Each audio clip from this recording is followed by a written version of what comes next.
kalau gen milenial ini cenderung lebih langsung, Hmm. ya, lebih komunikasi langsung, nggak pakai WhatsApp gitu kan. Maksudnya dibanding dibanding ini ya, dibanding Gen Z gitu. Mhm. Kalau Gen Z itu pengennya Hmm. fully digital gitu. Mhm. Nah, kalau yang gen milenial ini masih antara menggunakan yang WhatsApp memang banyak, tapi mereka masih mau juga suka juga dengan berkomunikasi langsung. Jadi ketemu gitu. Mhm.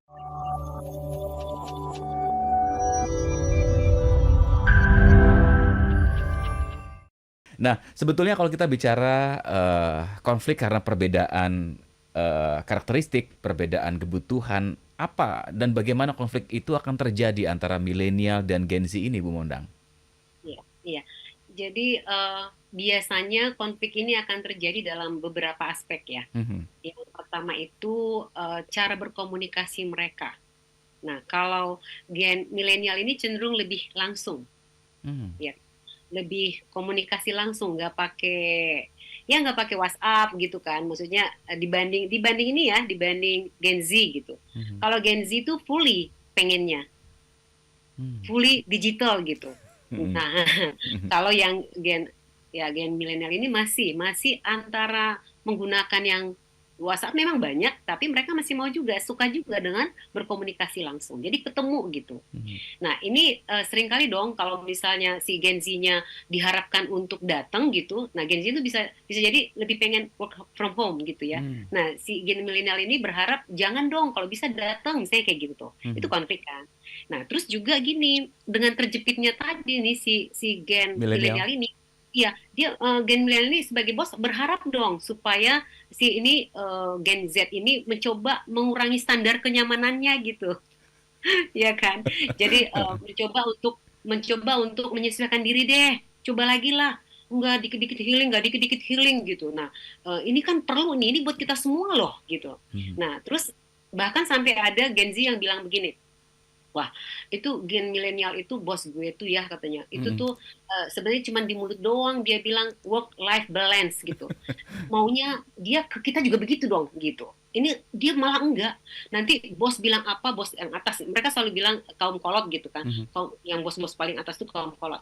Itu tuh bilang bahwa kita harus melakukan ini, harus mencapai target ini gitu.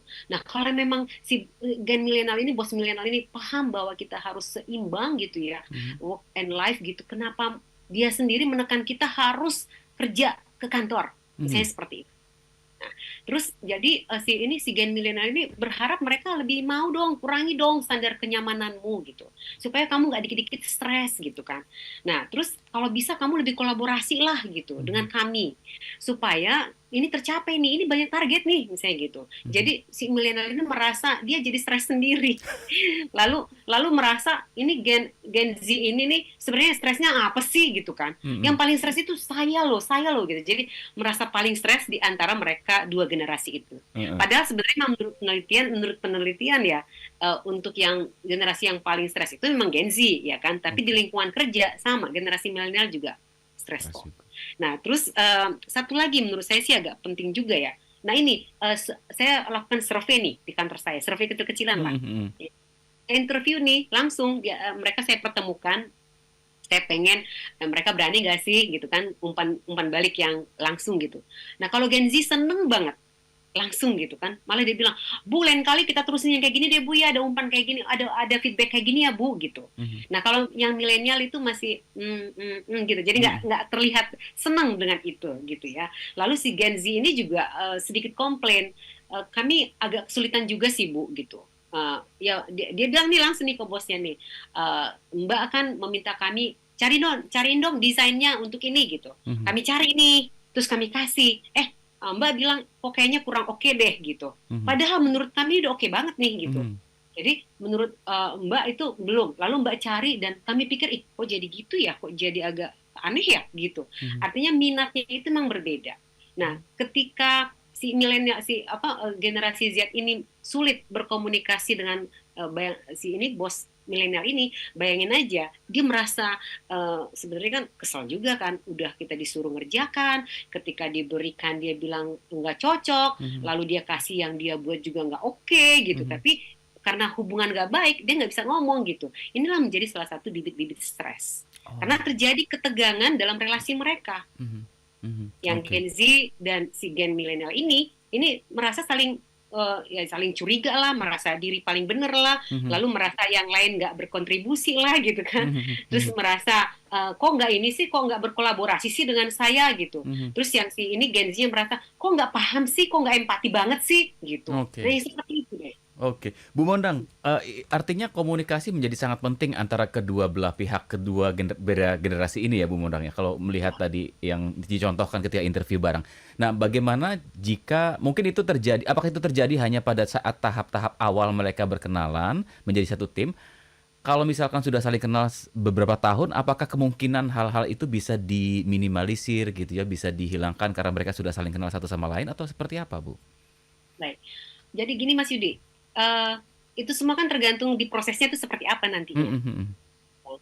Eh, ada beberapa orang Gen Z yang membutuhkan waktu lebih lama Oke. untuk bisa ini apa namanya going well gitulah Mhm. ya, Mhm. dengan berjalan baik dengan yang Gen milenial. Mhm. Tapi ada juga memang yang ada yang cepat, ada yang lama banget gitu. Mhm. Nah, di prosesnya ini kan aksi reaksi ya, Mhm. namanya interaksi. Mhm. Jadi bisa jadi kemampuan kedua belah pihak untuk saling adaptasi ini juga akan menentukan apakah ini hanya di awal atau sampai terus gitu. Mhm. Nah, kalau sampai terus inilah yang menimbulkan burnout lah untuk Mmm. generasi Z karena dia merasa di pihak yang paling dirugikan gitu. Mhm. Stres yang tidak terkelola membuat dia ya kayak tadi itu kan pengen berhenti tapi nggak berhenti karena memang masih butuh gitu. Mhm. Nah, terus ya kan si gen milenial ini juga benci banget sama anak buah yang ini, pengen nyuruh dia tapi gue jutek lihat dia tuh kesel deh misalnya kayak gitu-gitu ya Mhm. kan. Mhm. Jadi akhirnya ya kalau misalnya ditanya apakah itu di awal dan nanti di akhir bisa berakhir baik gitu. Mhm. Ada yang bisa berakhir baik, ada yang enggak.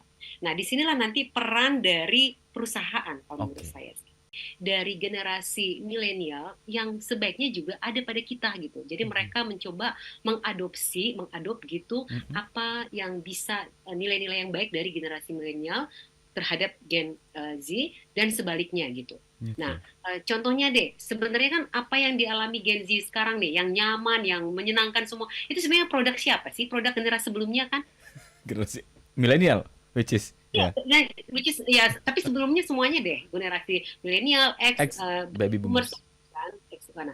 Artinya si ini Gen Z ini sebaiknya melihat bahwa ada hal yang benar pasti Hmm.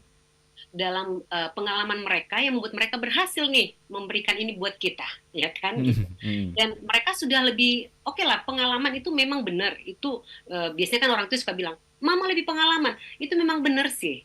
Meskipun nggak dalam segala hal kan gitu. Mhm. Nah, artinya pengalaman itu juga bisa menumbuhkan wisdom yang berbeda Hmm. antara generasi sebelumnya dengan generasi yang baru. Nah, sebaliknya, generasi milenial juga perlu melihat bahwa Gen Z ini juga punya sesuatu yang positif. Apa itu? Ya, Soal kreativitas dan kecepatan melakukan sesuatu. exactly. Itu perlu, iya. Sehingga kalau mereka saling memahami, ih, aku tuh butuh kamu loh, kamu juga butuh aku. Ini pasti akan membuat adanya kolaborasi yang saling melengkapi. Mhm. Mhm. Nah, khusus buat gen milenial ini sebaiknya memang menurut saya sih melatih apa ya leadership yang adaptif lah, yang fleksibel gitu. Mhm. Karena dia juga kan perlu memahami empati gitu terhadap Gen Z supaya dia bisa masuk gitu loh. Jadi bisa Mhm. mengarahkan Gen Z tapi tanpa membuat Gen Z stres gitu. Mhm. Itu poinnya kalau Ya. menurut saya untuk gen milenial. Nah, untuk Gen Z itu sebaiknya juga memang apa ya memahami bahwa eh, tidak semua apa ya yang dia inginkan itu harus dicapai. Oke. Karena sebenarnya dia juga harus mengikuti sistem. Makanya jadi perusahaan kan, perusahaan itu ada sistem. Jadi ada batasan gitu. Nah, dia perlu menyadari itu. Lalu kemudian dia juga perlu empati kepada atasannya. Atasannya udah stres karena terjepit tadi, harusnya si Gen Z ini juga, ayo dong, pahamlah tentang itu gitu. Mhm. Supaya komunikasi mereka lancar. Sehingga kan gini nih, Mhm. kalau si Gen Z-nya merasa, iya juga ya, kasihan juga ya bos kita nih ya, katanya gitu ya. Ternyata dia kejepit ya sama yang orang-orang kolot gitu kan. Terus dia harus memastikan itu tercapai, tapi kita juga kayaknya ayo deh kita ini aja deh gitu, mungkin sama teman-temannya gitu, ngajak teman-temannya atau dirinya sendiri deh, aku coba deh kalau gitu untuk lebih empati lah pada atasanku. Nah, dan untuk Gen Z secara khusus saya sih mengharapkan mereka lebih asertif. Hmm. Ya, asertif itu maksudnya begini, lebih terbuka menyatakan apa sih sebenarnya yang menjadi hambatan buat dia. Mhm. Nah, lalu si gen milenial ini menyambut dengan mengadakan dialog, ya Oke. kan? Jadi memberikan kesempatan untuk mengekspresikan diri buat si Gen Z. Karena Gen Z ini sangat butuh ekspresi diri. Mmm. Itu khas banget tuh di Gen Z. Jadi berikan kesempatan untuk ekspresi diri, ruang lah gitu untuk ekspresi diri. Mhm. Nah, kemudian eh, si gen milenial ini juga perlu peduli dengan concernnya si Gen Z. Gen Z ini sangat concern dengan soal etika sama soal diskriminasi. Mereka tuh anti diskriminasi. Ini perlu nih disadari ini sama si Gen. Karena mereka selalu fokus pada inklusi. Ya. Jadi inklusivisme itu buat mereka tuh sangat penting gitu. Sehingga buat mereka nggak mau ada diskriminasi. Nah, hal-hal yang menjadi concernnya si gen milenial ini, Gen Z ini, harapan kita bos milenial perlu sadari ada itu eksistensinya itu, Mhm. concernnya itu, sehingga mereka semakin bisa menyatu gitu loh. Jadi Betul. sama-sama nih minatnya itu sama. Biasanya sesuatu yang sama itu akan memudahkan untuk kerjasama, untuk komunikasi. Mhm. Nah, mungkin kalau sekarang soal perusahaan ya, Mhm. sorry, mungkin untuk ini deh, yang paling penting juga buat Gen Z berlatih untuk memiliki coping stress yang sehat. Oke. Ya, karena mereka kan yang paling sering stres ya. Oke. Ya. Betul Jadi betul. coping stres yang sehat.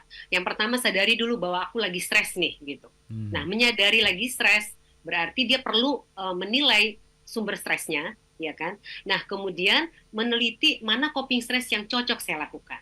Mhm.